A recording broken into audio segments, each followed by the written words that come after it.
That baby is crying so loud!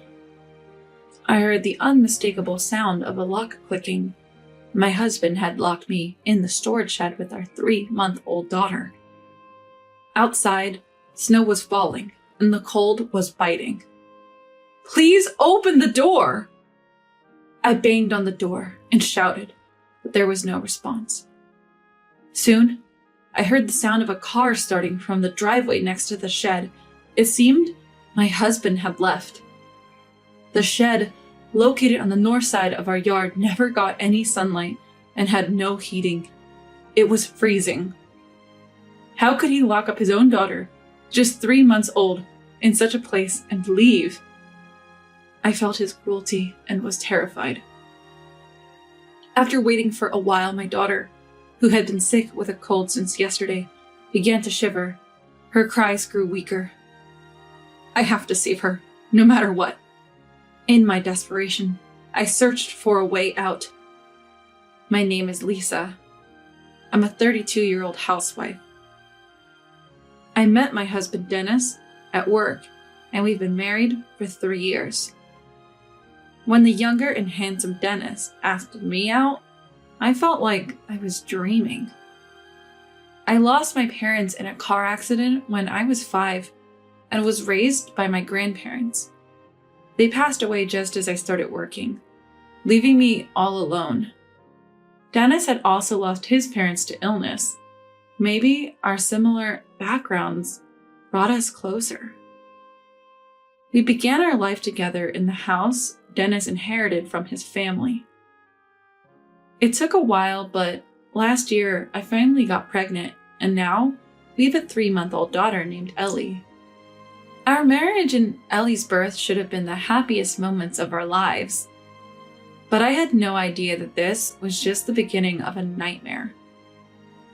Dennis was always kind, working hard, and we had happy days. The only concern was his love for video games and the amount of money he spent on them. But he wasn't into gambling or drinking, so I thought it was okay. I believed that once we had a child, he would change. But when I told Dennis I was pregnant, his reaction was unexpected. "I'm pregnant." "Really? Wow." He looked uncomfortable and finally said, "I'm not really good with kids." I was disappointed. I thought he would be happy. But once he sees our child, he'll surely find her adorable. But Dennis didn't. After a difficult labor, when I finally gave birth, I was over the moon with love for our daughter. But Dennis looked at her and muttered, "She looks like a monkey." He neither held our baby nor comforted me after the birth. Instead, he seemed more interested in something else. "Now that we have a child, we'll need money. So I searched the house and found this." My husband excitedly pulled out a banking card. It was the one that held the insurance money I received when my parents tragically passed away in a car accident. My grandparents had kept it safe for me, and aside from my college tuition, I hadn't touched it. There was about $30,000 on it. I didn't even know about this card until after my grandparents passed away. This money felt like it was in exchange for my parents' lives, so I kept it aside for emergencies. Why did you have this? Why didn't you tell me about this? It's a lot of money. It's from my parents' insurance. It's not something to brag about. With this much, we can splurge a bit. Let's buy a car. I've always wanted a sporty one. Dennis started listing other things he wanted, like gaming consoles, assuming he'd use the money. Wait, I don't want to use the money for that. It's our money, right? As a couple? Let me use some. I want to save it for emergencies. We don't know what the future holds. We argued about it, but after a while it seemed like Dennis understood. Fine. But I'll manage it while you're in the hospital. Give me the PIN. Something told me not to share the PIN with Dennis. No matter how much he insisted, I didn't. He stormed out of the room, sulking like a child, and never came back to visit. When I was discharged, Dennis wasn't there. I had to carry my baby and luggage alone and took a taxi home. But things got worse at home. Every time our daughter cried, which is normal for babies, Dennis would shout, "She's so noisy. She's just a baby. That's why I hate kids. They're expensive and a hassle. Why did we even have her? That's harsh. If you're the mother, make her stop." Dennis wouldn't even hold our daughter. I was alone, without parents or grandparents, and had to care for her by myself. It wasn't supposed to be like this. Late at night, while feeding my daughter, I often held back tears. People change when they know there's money. Dennis started skipping work and became irresponsible. "We have money, right?" became his catchphrase, and he just lounged around playing games. "Why aren't you working? You can't just keep taking days off. You're always home. I just had a baby. If you want me to work, I will when she's older. We have money. Let me use it. It's what my parents and grandparents left for me. It's not shared property." We fought daily about money. Our daughter, sensing the tension, cried constantly. 3 months after she was born, Dennis quit his job. One evening, our daughter, who had been feeling unwell, started crying. My daughter, who had been suffering from a cold and had had a fever since the day before, started to get upset and cry. "She's so loud. She's sick and has a fever. Make her stop." I tried to soothe her, but she cried louder. "That's it." In a fit of rage, Dennis dragged us into a storage shed in the freezing winter. "Stop it!" I heard the lock click. "Open the door. Ellie has a fever." If we stayed in this cold shed, something terrible might happen to Ellie. I banged on the door, pleading, but Dennis wouldn't open it. Then he made a shocking demand. "Give me the PIN for the banking card." "What?" "Tell me and I'll let you out." I can't." "Then stay in there with Ellie forever." The shed was located on the north side of the yard, a place that never saw sunlight and lacked any heating. It was chillingly cold. The thought of locking up a 3-month-old baby in such a place, I felt the cruelty of my husband and became terrified. Right now, my daughter's life is more important than money.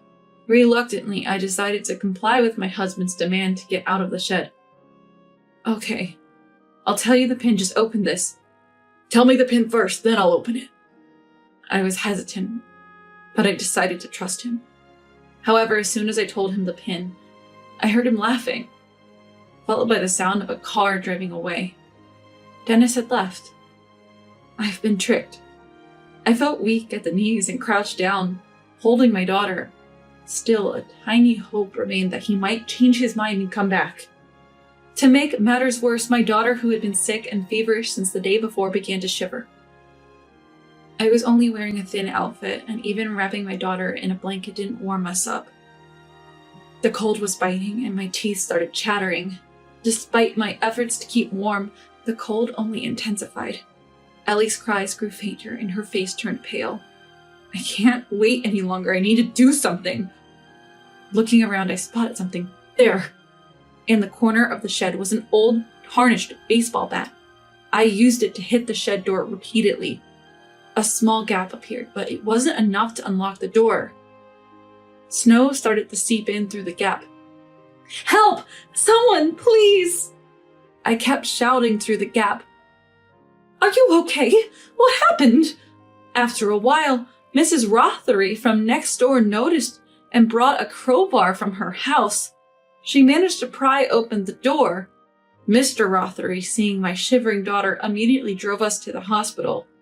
Once there, the nurses took my daughter for tests and treatment. Seeing my worried face, Mr. Rothery comforted me in the waiting room and shared his story. His ex-wife had a controlling husband who would get violent and abusive when things didn't go his way. Even if Dennis didn't hit me, locking us in a freezing shed was life-threatening. Such actions could escalate, and he advised me to be careful. I decided I couldn't stay with such a dangerous man and planned to leave. Mr. Rothery advised me to act quickly. I left my daughter with Mrs. Rothery and went back home. Dennis wasn't home. As I was packing, I noticed my cash card was missing. Then I found some documents sticking out of Dennis's bag. What? He planned this far ahead? I'll never forgive him. Furthermore, when I returned to the hospital and saw the drastic change in my daughter's condition, I decided not to just flee, but to take action against my husband. The next morning, he called. "Is the kid behaving now?" In a cold voice, I replied to his mocking tone. "Our daughter has passed away." "What?" He seemed shocked. "She developed pneumonia because you locked her, already sick with a cold, in that freezing shed. Despite the treatments, she didn't make it." "That's a lie, right?" "It's your fault. I'm reporting this to the police." I could sense his panic over the phone. I didn't mean for that to happen, I swear." His excuses were futile. "I don't want to talk to you right now. I'll handle Ellie's funeral. We'll discuss things later." When I confided in Mrs. Rothery about wanting to take action against my husband, she introduced me to a lawyer. We agreed to meet at the lawyer's office. 3 days later, I sat face to face with Dennis at his attorney's office. "I'm sorry about Ellie. I never intended for her to die." "It's too late for apologies. Plus, you've been quite busy these past days." I began laying out the evidence I had gathered over the past 3 days. You charged $30,000 on games using my cash card, withdrew the $10,000 limit from the bank ATM, and even started the process to buy a $50,000 car. Do you even care about being a father? I can't be with someone as dangerous as you. I want a divorce." "If we divorce, I'll be at a loss, right?" "A loss? Well, if we part ways, you won't get this." I placed the document I found in his bag on the table. It was a life insurance policy with Dennis as the beneficiary. "You were after my money and my life." "No, I just wanted us to enjoy life together." But secretly taking out life insurance on me and locking me in the shed could be seen as an attempt on my life. "What?" The lawyer beside me nodded in agreement. He explained to Dennis that locking me in the shed in the cold and unauthorized withdrawals were crimes. Dennis seemed to grasp the gravity of the situation, his face turning pale and his body shivering. "Lisa, please, don't go to the police. Aren't we a couple?" "You didn't listen when I begged you to let us out of the shed." "I'm sorry. I truly regret it."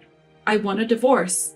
I'll also be claiming the money you spent from my bank card, compensation from the divorce, and child support in a lump sum." His eyes widened. "Child support? Why?" "Because it's needed to raise Ellie." "But she's gone, right?" "Ellie barely survived." "What? Why did you lie?" "My daughter was in critical condition, connected to numerous tubes. Seeing her like that broke my heart, but she miraculously pulled through. I had hoped that by lying about her death, he might show some remorse, but it only revealed his true colors. "I quit my job. I can't pay that much. Please!" He started crying and begging. "You could do something like that to protect yourself. I wanted you to protect me and my daughter too. I won't let you." "Don't say that. Please help me." But I pushed him away and left everything to the lawyer. We divorced, and I reported him to the police. Dennis ended up in prison. After his release, he sold his family home to pay me the $40,000 he spent, plus compensation and child support totaling $170,000. Apparently, he borrowed the rest from shady sources and is now forced into hard labor. I bought a second-hand house in the suburbs for my daughter and me, and found a job. We live happily in a community where neighbors care for us, and my daughter is growing up healthy and strong.